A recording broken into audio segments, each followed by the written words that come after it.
My name is Rachel Monroe. I'm 31 years old, and I work as a physical therapist at a private rehab clinic in Phoenix, Arizona. I help people walk again, rebuild their strength, regain their lives after accidents or surgeries. But to most of my extended family, I'm not Rachel the healer. I'm just the single one with the dogs. I've never been married, never even brought a boyfriend home for Thanksgiving. Instead, I share a sunlit little bungalow on the outskirts of town with my two huskies, Maple and Scout. They're loud, loyal, and shed enough to knit a sweater every week, but they're family, real family. I love my quiet, orderly life, my weekends hiking with them, and my evenings filled with books and dog cuddles. But in my family's eyes, I've become a punchline. They call me the dog lady, sometimes affectionately, more often not. It started as a joke, a harmless little nickname. But over the years, it turned into something else, something sharper. At family gatherings, I'm the odd one out, the unmarried one, the one without kids, the one who doesn't get what real adulthood looks like. As if a ring on my finger or a screaming toddler clinging to my leg would somehow validate my existence. And then there's Amanda. Amanda is my cousin 3 years older, 3 times more glamorous, and, according to family legend, 3 times more successful. She's a pharmaceutical executive, engaged to a hedge fund manager named Brad, who drives a Tesla and wears pocket squares unironically. Amanda is everything my grandmother wishes I had turned out to be: polished, poised, and perfectly packaged. When the engagement party invite came, I knew what I was walking into. I still went. I always go. Despite the snide remarks and polite dismissals, I love my family even if they don't always seem to love the version of me I've chosen to be. I showed up in a navy dress I'd bought for the clinic's holiday banquet, holding a gift wrapped in silver paper with a handwritten note. The second I stepped into the ballroom, Amanda was on me like perfume on lace. Well, she purred, drink in hand. Rachel made it. Tell me you didn't bring the dogs. Did you? I know how you hate going anywhere without them. There were chuckles. A few eyes rolled. I smiled tightly. Then came the real dagger. Honestly, though, who needs a husband when you have 2 four-legged soulmates? Right. Everyone laughed. I laughed too. But in my chest, something quiet and electric began to hum. Not anger exactly, more like certainty. Because what Amanda didn't know, what none of them knew, was that I wasn't just a dog mom anymore. I hadn't been for a long time. And that night, they were going to find out. What Amanda didn't know, what none of them knew, was that I wasn't just a dog mom anymore. I hadn't been for a long time. And as I stood there at her engagement party, listening to their laughter echo through the crystal ballroom, I thought back to where it all began. 2 years ago, I met Daniel. It was the most ordinary Monday. I was leading a post-op recovery session for a patient at the clinic, and he had come to visit his elderly neighbor, who happened to be in the room next door. I only noticed him because of the way he spoke to the nurses, gentle, respectful, with this soft, gravelly voice that somehow calmed the chaos. Later that week, we bumped into each other again in the hospital cafeteria. He offered to buy my coffee after I spilled it all over my scrubs. I laughed, declined, and then sat with him anyway. Daniel was 36 at the time, a firefighter who had seen more trauma than anyone should, widowed. His wife, Camille, had died in a car crash when their son was only a year and a half old. He told me this not dramatically, but with the hollow steadiness of someone who had learned to carry grief like a permanent backpack. He didn't volunteer the information, only mentioned it when I asked if he had kids. 1, he said, Caleb. He's 4, and my whole world. Our first few dates were short, cautious, and held in neutral places: a farmer's market, a local art exhibit, a park where we talked on a bench for hours but never touched. Daniel made it clear from the start Caleb came first. Always. He said it kindly, but firmly, like a man who had made mistakes before and wasn't about to repeat them. I respected that. I admired it, even. It was almost 7 months before I met Caleb. By then, Daniel and I had established something solid, not flashy, not whirlwind, but safe, real.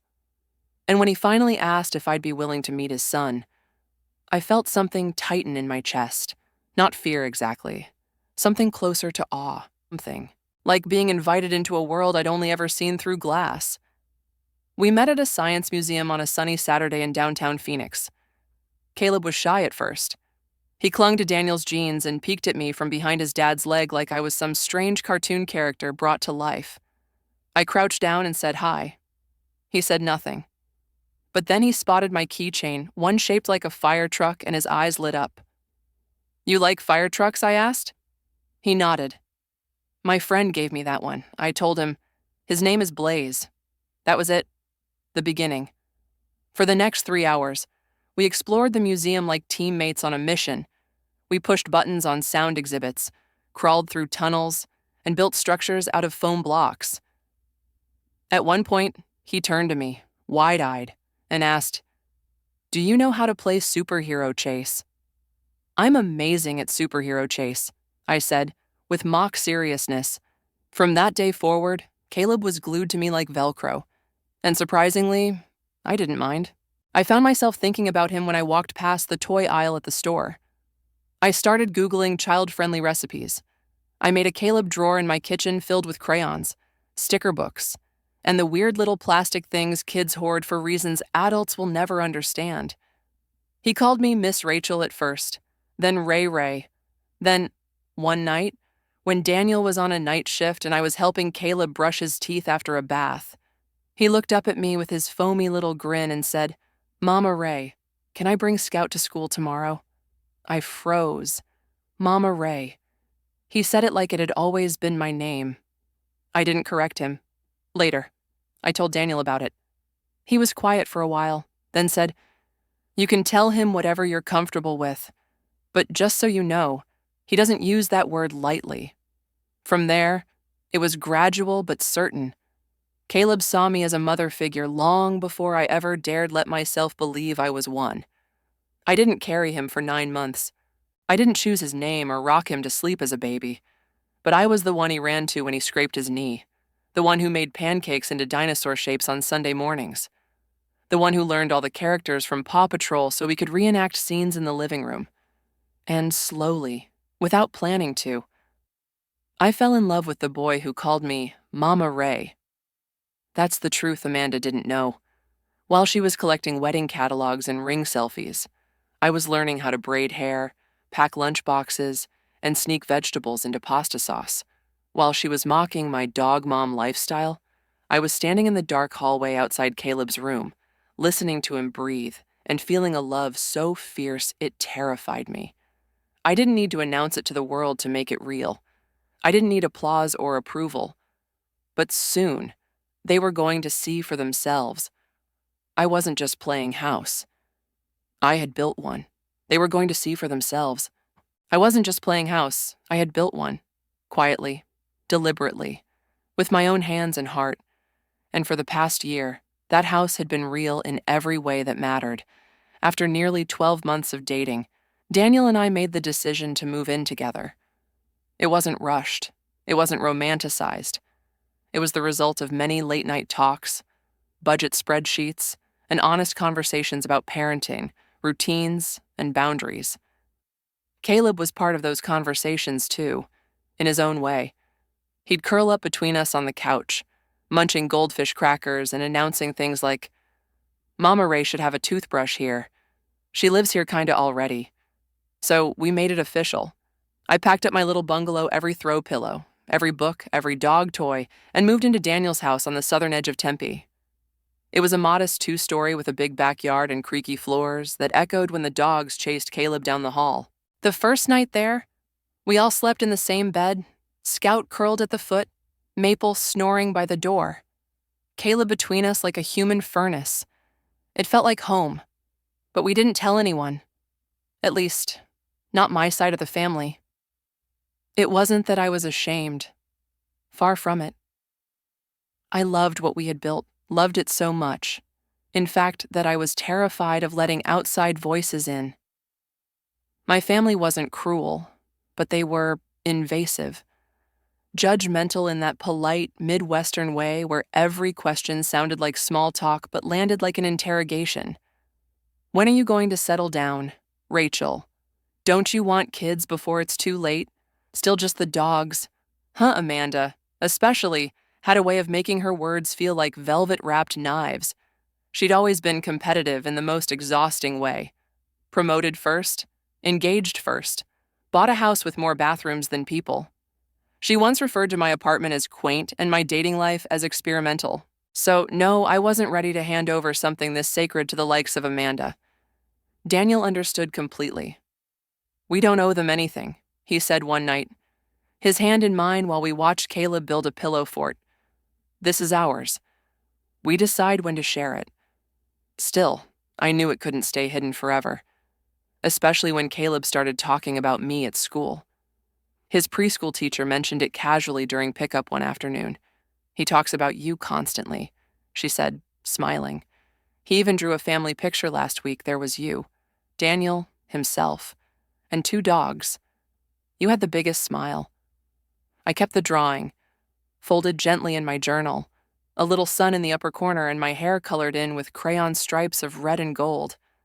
Underneath, in lopsided kid letters, it read, "My family."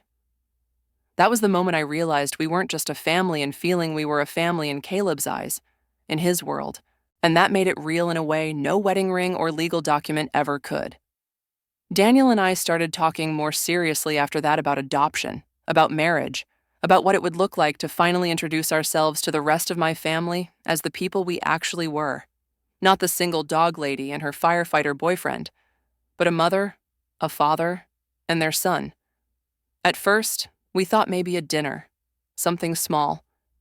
I'd invite my parents, maybe Amanda and her fiancé, and slowly break the news. But the more we planned, the more I realized that wouldn't change anything. The judgment would still be there, the veiled remarks, the second guessing of how serious my life had become. Then Daniel had an idea. "What if we don't tell them anything ahead of time," he said one evening, as we folded laundry and Caleb sang the Paw Patrol theme in the next room. "What if we let them assume, like they always do, and then show up and let Caleb speak for himself?" I looked at him. At Amanda's engagement party, he grinned. "You show up first, let them say whatever they want. Then Caleb and I come in, right when they least expect it." At first I laughed. It felt like something out of a movie. But the more I thought about it, the more it made sense. Not to prove anything to Amanda, but to reclaim the narrative they'd built around me. Let them see what single dog mom really meant. We picked Caleb's outfit together, a tiny blazer and jeans, his favorite dinosaur socks, and the stuffed bunny he always carried to new places for courage. Daniel pressed his own shirt, shined his shoes, and tucked a small velvet box into his coat pocket just in case the moment felt right. And me, I kept my silence. At Amanda's engagement party, I would walk in alone, but I would not leave that way. I walked into that ballroom exactly as planned, alone. Just me. A modest navy dress, and a gift bag with silver ribbon that I'd spent an hour tying into the perfect bow. No Daniel. No Caleb. No dogs. No explanations. The lights sparkled above a sea of sequins and champagne flutes. Amanda's engagement party looked more like a royal reception than a family gathering, and that was exactly her intention. She stood at the center of it all like a chandelier come to life, draped in a champagne-colored gown that shimmered every time she moved. Hair perfectly curled, makeup applied like war paint. She didn't even try to hide the satisfaction on her face when she saw me walk in alone. "Rachel," she called out with mock surprise. "You came? And what a shock." No +1, I smiled. "Good to see you too. Amanda, congratulations." I handed her the gift hand-carved wooden frame I'd made myself, etched with a map of where she and her fiancé Brad had their first vacation, and 2 first-class tickets to a wine estate I knew they'd love. I'd thought long and hard about it, wanting to give her something personal, meaningful. I should have known better. She opened it in front of a small group, letting the wrapping fall like peeled onion skin. Her face froze for a moment before she tilted her head and gave that practiced laugh. "Aw, a handmade gift. That's so charming. You must have so much free time on your hands. Perks of not having a real household to run. I guess a ripple of polite chuckles followed. I stood there, the fake smile fixed to my face like glue, wondering how much longer I'd have to endure this. Then came the toast. Amanda clinked her crystal glass with her fork, silencing the room in that commanding way she always had. Brad stood beside her, beaming like a man who had no idea he'd signed up for a lifetime of curated spectacle. "Everyone," Amanda said, lifting her glass. "Thank you for being here tonight. We're so grateful for your love and support as we step into this next chapter together. A few obligatory cheers, smiles all around, but while we're on the topic of stepping into new chapters," she continued, her tone shifting into something silkier, deadlier, "I just want to raise a glass to those of us still writing our prologue." She turned directly to me. "To the free spirits, the lone wolves, the women who choose independence over commitment. To Rachel, for proving that being a dog mom is still a form of motherhood just with fewer diapers and more chew toys." There was a pause, then laughter. Not the belly-deep kind, but the kind people offer when they don't know what else to do. Some looked away, others just sipped their drinks, relieved not to be the target. I stared at Amanda, every bone in my body humming with restraint. I wanted to say something, to snap, to call her out, but instead, I glanced at my phone, discreetly under the table. One new message from Daniel. "We're dressed and ready. Caleb's in his favorite shirt. You say the word?" I typed back now. "Come in through the main entrance." When I looked up, Amanda was still reveling in the attention. She raised her glass again. "And honestly," she said with a smirk, "not everyone needs a husband and child to be complete. Some people have dogs. Some people have throw pillows. Some people have very clean kitchens and very quiet holidays." There was another round of forced laughter. And that's when the ballroom doors opened. Daniel walked in first, calm and confident in a crisp white shirt, sleeves rolled slightly at the wrist. He held Caleb's hand, who looked every bit the little gentleman in his tiny checkered button-up and navy slacks. Caleb clutched his stuffed dinosaur in one hand and blinked at the bright lights with curiosity. The room stilled. Every head turned. Every whisper died. Amanda's mouth opened slightly, confusion flickering across her face as she tried to place the strangers in her carefully constructed universe. Daniel scanned the room, eyes landing on me with warmth that burned through the chill. He leaned down and whispered something to Caleb. And then, in a voice that rang clear across the marble floor, Caleb shouted, "Mama Ray." He let go of Daniel's hand and ran, full speed, across the ballroom, through the high heels and champagne spills, until he crashed into me with the full force of 4-year-old love. His arms wrapped tight around my legs, his face pressed into my stomach. The silence broke like glass. I scooped him up, held him close, kissed his forehead. My hands didn't shake. Amanda looked like someone had thrown cold water over her dress. "Wait, what?" Daniel joined us, resting a hand gently on my back. "Evening. Sorry we're late. Someone needed an extra story before he could get dressed." Who is this?" Amanda stammered. Daniel smiled easily. "This is Caleb. Our son." Then he turned to the crowd, his voice clear and warm. "And this is Rachel, the woman who helped us both heal. The love of my life." I could feel Amanda's stare burrowing into my skin like 1,000 tiny needles, but I didn't flinch. I was done playing small in a room that never gave me space. The silence broke like glass, and I was done playing small in a room that never gave me space. But what happened next, what followed after Caleb's voice rang out and wrapped around me like a lifeline, was something I hadn't prepared for. Not really. The music stopped. Literally. The DJ, sensing a shift in energy no one could quite name, let the song trail off mid-chorus, and what replaced it was nothing but the hum of disbelief. Forks paused mid-air. Someone's champagne flute teetered dangerously on the edge of a plate. The artificial twinkle of crystal chandeliers felt suddenly too bright. And in the middle of that frozen ballroom, I stood holding Caleb, his arms wrapped tight around my neck, his tiny voice now softer. Just for me. I missed you. Mama Ray. I kissed the top of his head, felt the soft weight of his curls against my cheek, and closed my eyes for a second. This moment was what truth looked like. Not staged, not explained, just lived. When I opened my eyes, Amanda was staring at me like I'd just walked in carrying a unicorn. "That's your son?" she asked, her voice wavering, eyes darting between Daniel, Caleb, and me like she was trying to find the string holding the illusion together. "He's our son," Daniel said gently, stepping beside me and placing a hand at the small of my back. "Rachel has been helping me raise Caleb for over a year. He started calling her Mama, all on his own." Amanda blinked. "But you never said anything."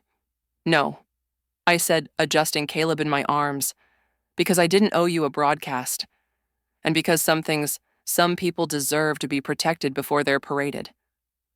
Her mouth opened, then closed again. I could see her struggling to reframe me, to understand how the woman she had ridiculed for being alone with dogs had built a life so full it no longer fit the mold she'd written for me. My parents approached cautiously, like people stepping across ice they weren't sure would hold. My mother looked from Caleb to me, tears welling but not yet falling. "Rachel," she said, her voice just above a whisper. "Why didn't you tell us?" I looked at her and softened, because this wasn't her fault, not really. I wanted to be sure. I said, "For him, for us." We were building something quiet, and it needed time. Daniel smiled and added, "And when we were ready, we wanted you to meet Caleb like this. As he sees himself a full part of this family." Caleb wiggled in my arms and looked up at my dad. "Are you Grandpa, my father, who had never quite known what to say to me at family dinners, who had laughed uncomfortably at Amanda's jokes and deflected with football stats, let out a laugh that cracked something open?" "I guess I am," he said. "Grandpa Dave, at your service." Caleb nodded solemnly. "Do you know how to fix dinosaurs? Mine has a loose tail." Dad crouched down instantly, inspecting the stuffed dinosaur with exaggerated seriousness. "We'll get that tail reattached. Soldier, no dino left behind." A ripple of laughter spread through the nearby guests. Not the mocking kind. This time, it felt different. Curious. Warm. Maybe even admiring. Daniel reached into his jacket then, slowly, like he'd done it 100 times in his head. He pulled out a small velvet box. "Oh my God," Amanda muttered, just loud enough. "Rachel," Daniel began, turning toward me and taking my hand. "I've been carrying this for 2 weeks, trying to find the perfect moment. But tonight reminded me there's no such thing as perfect. There's only true. And you, standing here with Caleb in your arms, surrounded by people who now know exactly what you mean to us, that's more than enough." He dropped to one knee. The air sucked out of the room. Caleb gasped, "Daddy, that's the special question." Daniel grinned up at me, his eyes bright. "Rachel Monroe, you have already made our little world feel whole. You've been Caleb's mama long before he had the words. You've been my partner in every way that counts. So now I'm asking, will you marry us? Both of us?" I was crying before I realized it. Big, quiet tears that slid down my cheeks as I looked down at the two people who had cracked my guarded world wide open. Caleb reached up and touched my chin gently, his brow furrowed. "Are you happy crying or sad crying happy?" I whispered.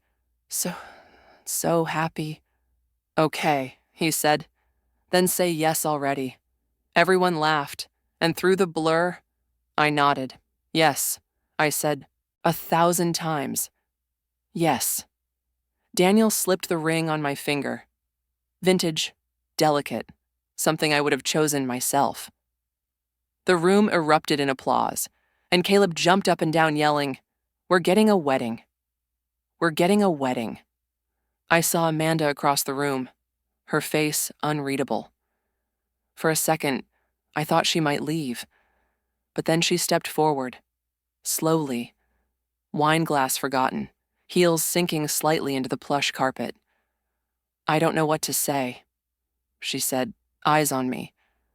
"I've been so wrong." I nodded, still holding Caleb close. "Yes, you have."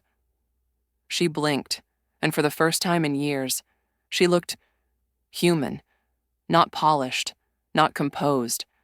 Just a woman who had realized the house of cards she built on superiority had just collapsed under the weight of someone else's truth. "I'm sorry," she whispered. "I believe you." I said, that was all. And in that moment, I no longer needed her approval. I had Caleb's trust, Daniel's love, and a ballroom full of people who had just watched the narrative they believed about me get rewritten, line by line, in real time. The music returned softer now, slower, and Daniel pulled me into a dance. Caleb twirled himself in dizzying circles beside us, his laughter blending with the low hum of celebration. I rested my head against Daniel's shoulder. "I think that went well," he murmured. I smiled against his chest. Better than I could have imagined. Caleb tugged at my hand. "Can we have a cake with dinosaurs at our wedding?" Daniel laughed. "Anything you want, buddy." As we danced, I caught sight of Amanda again, standing by the cake table, watching us with glassy eyes. She raised her glass. This time, it wasn't a toast of mockery. It was a gesture of recognition, and maybe respect. Amanda raised her glass not in mockery this time, but in quiet recognition, and in that simple gesture, something settled, not just between us, but inside me. The weight I had carried for years, the ache of being misunderstood, belittled, overlooked, finally began to lift. After the party, as the guests filtered out and the servers began clearing half-finished flutes of champagne, I sat on the edge of a low bench in the corner of the room, watching Caleb teach his cousins how to roar like T-Rexes. His voice rose above the fading music, full of joy and authority, and I saw my parents standing nearby, smiling like they had just remembered how to be proud of me without conditions. My mom came over, knelt beside me, and placed her hand over mine. "You've raised a remarkable little boy," she said softly, her voice trembling. "And you did it all before any of us knew what you were capable of." I nodded, not needing more than that. That single sentence held more truth than any apology ever could. Amanda approached later, quieter than I had ever seen her. She stood there for a while, not speaking, just watching Caleb twirl in circles with his stuffed dinosaur held high above his head like a trophy. "I don't think I ever really saw you," she finally said. Her voice was tight. "Not for who you are. I was too busy measuring you against what I thought success looked like. I didn't speak, I didn't need to." She already knew. "Can I start again?" she asked, eyes glistening. "With you. With him." I looked at her, then at Caleb now crouched behind a chair, waiting to jump out and scare his new friends. I nodded once. "As long as no one calls me Dog Mom again?" Amanda smiled, the corner of her mouth twitching with what might have been humility. "Deal." In the weeks that followed, something changed in our family. Not dramatically, not all at once, but steadily. My parents began calling just to check on Caleb. My grandmother mailed him a hand-knit sweater with dinosaurs on the sleeves. Amanda invited us to brunch without pretense or sharpness, and when we showed up with muddy shoes and an exhausted 4-year-old, she didn't flinch. She offered juice boxes and sat on the floor. Caleb began calling my parents Nana and Gramps like he'd always known them. He started planning his birthday dino-themed, but with a fire truck cake, and insisted everyone was invited. Our home, once just a quiet sanctuary of 3Me maple, and Scout was now a world of finger paint, bedtime stories, mismatched socks, and loud love. Daniel and I spoke with a lawyer and began the adoption process. Caleb didn't ask whether it would make me his real mom. To him, I already was. One evening, a few weeks after the party, as I tucked him into bed and turned off the nightlight shaped like a rocket ship, Caleb whispered sleepily, "You've always been my mom. They just didn't know yet." And in that moment, I knew I didn't need anyone to say it out loud. I didn't need a ceremony or a title or a post on social media. I didn't need Amanda's praise or even my mother's late realization. I had been whole all along. I used to think validation was something you earned from others, that you had to prove yourself worthy in rooms that barely made space for you, that if you kept working harder, smiling wider, staying quieter, eventually they'd see your worth. But the truth is, they don't have to, because value isn't something that can be given, and dignity isn't something anyone can take. I no longer walk into rooms hoping to be recognized. I walk in already knowing who I am. I don't need to explain, to justify, to shrink. I am a mother. I am a woman who chose differently and built something real. And as I stood by the door that evening, holding Caleb's tiny hand while Daniel slung our coats over his arm, I glanced back at the room one last time, not with longing, not with pride, but with clarity. Then I turned, lifted my chin, and walked forward into the life I had chosen, into the truth I no longer needed anyone to approve of.